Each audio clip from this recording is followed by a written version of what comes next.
Bienvenido al segmento En Controversia con Pablo Casillas, donde cada semana discutimos un tema diferente que para muchos es difícil de dialogar. Recientemente me preguntaron, ¿Dios me ama aunque sea un pecador? Realmente la pregunta parece como si estuvieran preguntando que si Dios sigue amando al pecador aunque siga pecando. Algunos recurren a Romanos 5:8 para establecer que sí.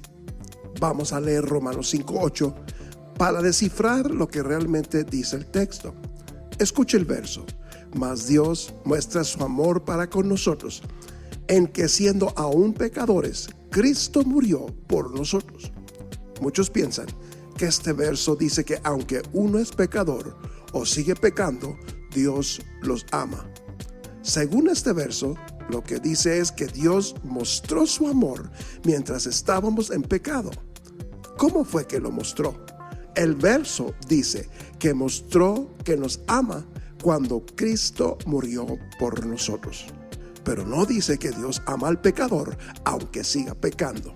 Necesitamos entender que Dios muestra su amor para que nos apartemos del pecado, no para consolarte mientras sigues pecando.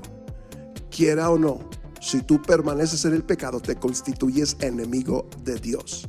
Ahora escuche las palabras del apóstol Santiago en el capítulo 4, versículo 4 del libro de Santiago. Dice: oh almas adúlteras, ¿no sabéis que la amistad del mundo es enemistad contra Dios? Cualquiera pues que quiera ser amigo del mundo se constituye enemigo de Dios. En el libro de los Salmos, capítulo 5, versículos 5 al 6, dice: los insensatos no estarán delante de tus ojos. Aborreces a todos los que hacen iniquidad. Lo que pasa es que muchos no pueden concebir la idea de que Dios manifieste odio. Deje mostrarle de otro hecho que te va a sorprender. ¿Sabías que Dios se arrepintió de haber hecho al hombre? Te voy a mostrar con la Biblia que Dios se arrepintió de haber hecho al hombre, y te voy a mostrar por qué se arrepintió de haber hecho al hombre. Escuche Génesis 6:6. Y se arrepintió Jehová de haber hecho hombre en la tierra, y le dolió en su corazón. Ahora te voy a mostrar por qué se arrepintió de haber hecho al hombre. Génesis 6:5 dice: y vio Jehová que la maldad de los hombres era mucha en la tierra, y que todo designio de los pensamientos del corazón de ellos era de continuo solamente el mal. Si no nos cuidamos, algunos podrían entender que Efesios 5:8 es una licencia para seguir pecando después de ser cristianos. Ahora escuche otra porción de la Biblia que se malinterpreta. Romanos 5:20 dice así: pero la ley se introdujo para que el pecado abundase, mas cuando el pecado abundó, sobreabundó la gracia. Algunos promueven la idea de que a donde hay más pecado, hay más gracia.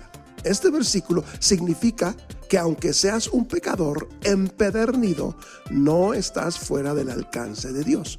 Por favor, entiende que si sigues en pecado, te expones a la ira de Dios. El amor de Dios por el pecador fue lo que lo llevó a dar su Hijo por los pecadores, pero no para que permanezcas en el pecado. Ahora escuche las palabras del apóstol Pablo en Romanos 6, versículo 1. Así dice: ¿qué pues diremos? ¿Perseveraremos en el pecado para que la gracia abunde? En ninguna manera, porque los que hemos muerto al pecado, ¿cómo viviremos aún en él? Déjame voltear los papeles. Si tú permaneces en el pecado, ¿realmente amas a Dios? ¿Verdad que no? La verdad es que si realmente amas a Dios, te vas a apartar del pecado. En vez de preocuparte de que si Dios te sigue amando aunque sigas pecando, preocúpate de mostrarle a Dios que lo amas guardando sus mandamientos. Dios mostró que ama al pecador, pero si sigues pecando, te expones a que Dios te aborrezca. Ahora les voy a contestar otra pregunta. ¿Cuál es la preocupación de un cristiano cuando peca? La preocupación sería que algunos piensan que Dios los deja de amar porque siendo cristiano pecaron. La diferencia se encuentra en 1 de Juan, capítulo 3, versículo 8 al 10. Escúchalo. El que practica el pecado es del diablo, porque el diablo peca desde el principio. Para esto apareció el Hijo de Dios, para deshacer las obras del diablo. Todo aquel que es nacido de Dios no practica el pecado, porque la simiente de Dios permanece en él. Antes de ser cristianos practicábamos el pecado. Ahora que somos cristianos no practicamos el pecado. Para convertirnos tenemos el arrepentimiento para entrar en relación con Dios. Si uno se desliza siendo cristiano, tenemos la confesión para continuar sirviendo al Señor. 1 de Juan 1:9 dice: si confesamos nuestros pecados, Él es fiel y justo para perdonar nuestros pecados. Ahora les voy a contestar otra pregunta. El slogan Dios ama al pecador pero aborrece el pecado, ¿está en la Biblia? No.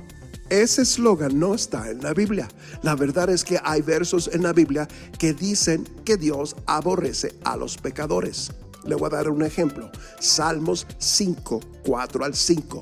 Porque tú no eres un Dios que se complace en la maldad. El malo no habitará junto a ti. Los insensatos no estarán delante de tus ojos. Aborreces a todos los que hacen iniquidad. Ahora les voy a contestar otra pregunta. ¿Dios escucha al pecador? Si un cristiano peca, su oración a Dios debe ser: perdóname por X pecado.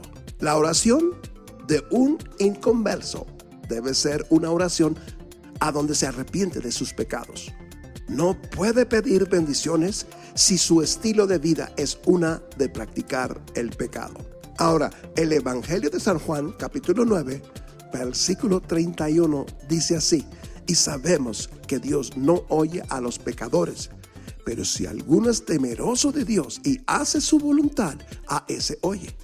En Isaías 59, versículo 2, dice así: pero vuestras iniquidades han hecho división entre vosotros y vuestro Dios, y vuestros pecados han hecho ocultar de vosotros su rostro para no oír.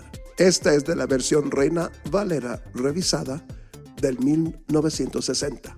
En Isaías 59, versículo 2 de la traducción de la lengua actual, dice así: pero la maldad de ustedes los ha separado de Dios. Sus pecados han hecho que Dios se tape los oídos y no quiera escucharlos. Ahora voy a contestar otra pregunta.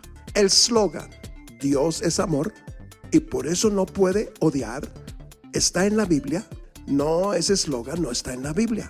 Muchos objetarían cualquier enseñanza acerca del aborrecimiento divino de Dios, basándose en la falsa suposición de que Dios es amor y que por lo tanto no puede odiar. Mientras que el amor de Dios es una realidad que va más allá de nuestra comprensión, también es importante ver que el amor de Dios es la misma razón por la que Él también puede aborrecer. No deberíamos decir que Dios es amor y que por lo tanto no puede aborrecer. Al contrario, Dios es amor y por lo tanto Él debe aborrecer. Si una persona verdaderamente ama la vida, reconoce su santidad, estima a los niños como un don de Dios, entonces esa persona debe aborrecer el aborto. Es imposible amar a los niños apasionadamente y con toda pureza y ser indiferente hacia aquello que los destruye en el vientre. De la misma manera, si Dios ama con enorme intensidad todo lo justo y bueno, entonces Él con igual intensidad debe aborrecer todo lo perverso y malo. Debemos entender que es imposible separar al pecado del pecador. Dios no castiga el pecado, castiga a quien lo hace. No es el pecado el que es castigado en el infierno, sino el hombre que lo practica. Por esta razón, el salmista declaró: los insensatos no estarán delante de tus ojos, aborreces a todos los que hacen iniquidad. Ya para concluir, de tal manera amó Dios al mundo, para todo aquel que cree en Él no se pierda, mas tenga vida eterna. Dios mostró su amor para traerte a Él, pero si permaneces en el pecado, te expones a que Dios te aborrezca. Hasta la próxima. Que Dios los bendiga.